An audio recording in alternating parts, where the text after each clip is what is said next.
Australians will go to the polls on 2 July after the longest election campaign in the country's history. Prime Minister Malcolm Turnbull has called the election several months early after the country's upper house repeatedly blocked legislation. On Sunday, the Prime Minister asked the Governor-General, Sir Peter Cosgrove, to dissolve both the lower and upper houses of Parliament.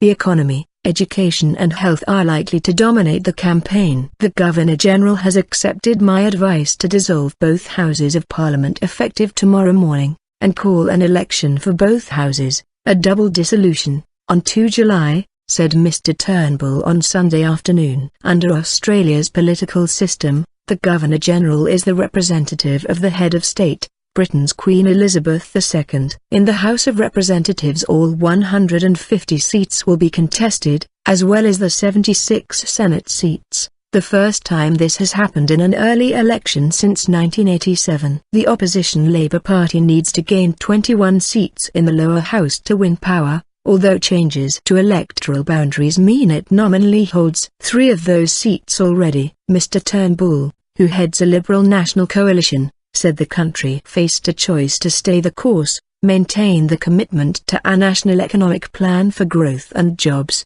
or go back to Labour with its higher taxing, higher spending, debt and deficit agenda. Labour leader Bill Shorten told the 7 Network on Sunday that Mr Turnbull and his government were seriously out of touch. Earlier he told a teachers' union meeting that he intended to make education an election focus. We will put the funding on the table to make sure every teacher in Australia gets the recognition and the support to back up what they do every day, Mr Shorten said. Growth versus fairness. Polls are predicting a tight race, with the latest Galaxy poll showing the parties locked at 50% of the vote each after preferences from minor parties are counted. Treasurer Scott Morrison last week announced the government's budget, in what was widely regarded as a de facto election campaign launch. The government said it would cut the company tax rate in stages over 10 years and also provided modest tax relief for workers earning over $80,000 per year. There were no major tax cuts or cash handouts for voters,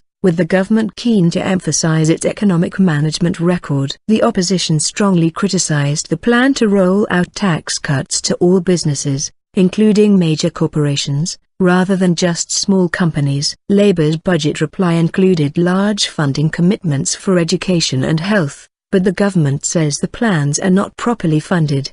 Both parties intend to crack down on multinational companies who avoid paying tax in Australia by shifting profits offshore.